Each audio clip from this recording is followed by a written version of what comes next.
Et si on vous disait que la plus grande difficulté avec les nombres décimaux pouvait être résolue avec une simple feuille de papier?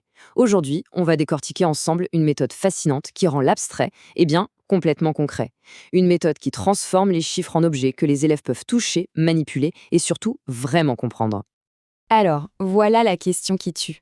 Une question toute simple en apparence, mais qui révèle une erreur de raisonnement très très fréquente.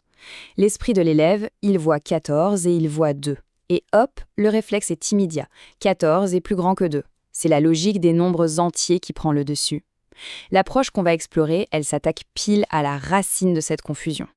Pour déconstruire cette perception erronée, il ne suffit pas de donner la bonne réponse, non, il faut aller plus loin. Il faut d'abord comprendre la philosophie qui se cache derrière. Pourquoi est-ce que le concret, c'est si essentiel ici? Le cœur du problème, il est là.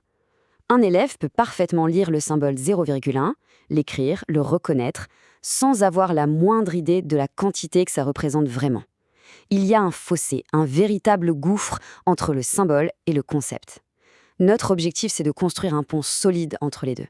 Et la clé pour construire ce pont, elle a un nom un peu savant, l'ancrage multimodal. Mais pas de panique, l'idée est en fait très simple.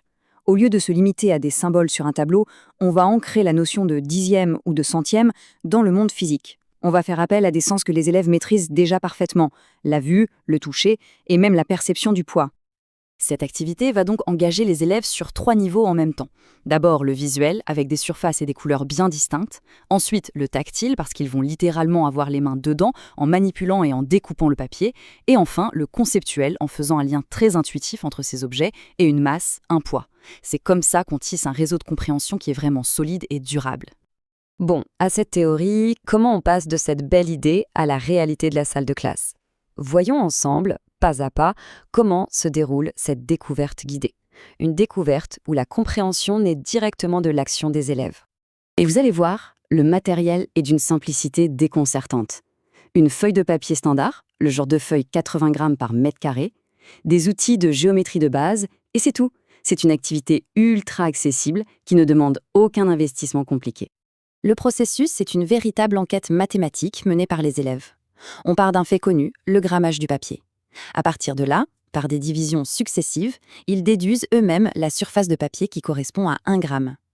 Ça y est, ils tiennent leur unité. Et ensuite, c'est là que la magie opère. Ils vont physiquement découvrir ce que diviser par 10 veut dire, en construisant le dixième, puis le centième et même le millième. À la fin de cette exploration, les élèves se retrouvent avec quoi? Une collection de petits rectangles de papier colorés. Mais attention, ces rectangles sont bien plus que ça. Ce sont les nombres décimaux rendus visibles. C'est la matérialisation de chaque unité. Et voilà le résultat. C'est génial, non? Chaque rectangle incarne une unité. Le rectangle bleu, ce n'est plus un symbole abstrait pour 0,1. Non, il est physiquement un dixième de l'unité verte. On peut le voir, le superposer, sentir la différence. La division par 10, ce n'est plus une règle qu'on apprend par cœur, c'est une évidence physique. Cette construction physique, elle ancre le langage mathématique dans le monde réel. Du coup, quand on demande c'est quoi le nombre 10 fois plus petit que 1, les élèves n'ont plus à chercher une réponse abstraite dans leur tête. Ils peuvent simplement prendre le rectangle bleu, le comparer au vert et réaliser « Ah, mais c'est ça !» Le concept de dixième est devenu un objet qu'ils tiennent dans leurs mains. Alors, revenons à notre question départ, 0,2 contre 0,14. Pour l'élève qui a manipulé ces rectangles, la pensée est complètement transformée. Il ne voit plus 2 et 14. Non, il voit d'un côté 2 dixièmes, donc 2 rectangles bleus, et de l'autre 1 dixième et 4 centièmes, un rectangle bleu et 4 petits rectangles gris. La comparaison des surfaces rend la bonne réponse, visuellement évidente. L'erreur n'est quasiment plus possible. Mais le vrai pouvoir de cette activité, il va bien au-delà de cette simple comparaison.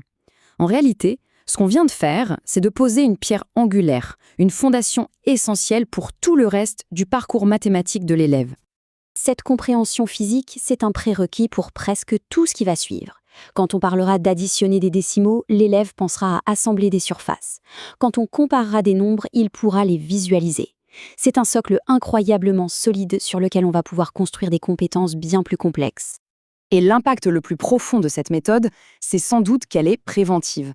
Elle empêche l'idée fausse la plus tenace de s'installer, celle de voir un nombre décimal comme 2 entiers collés l'un à l'autre.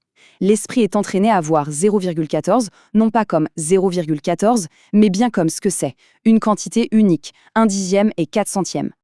Cette citation, elle résume tout parfaitement. Ce n'est pas juste une astuce pédagogique. C'est la construction des fondations sensorielles, conceptuelles et linguistiques du nombre décimal. On ne donne pas seulement aux élèves une réponse, on leur donne une intuition durable qui rendra tout leur apprentissage futur plus facile et surtout bien plus significatif.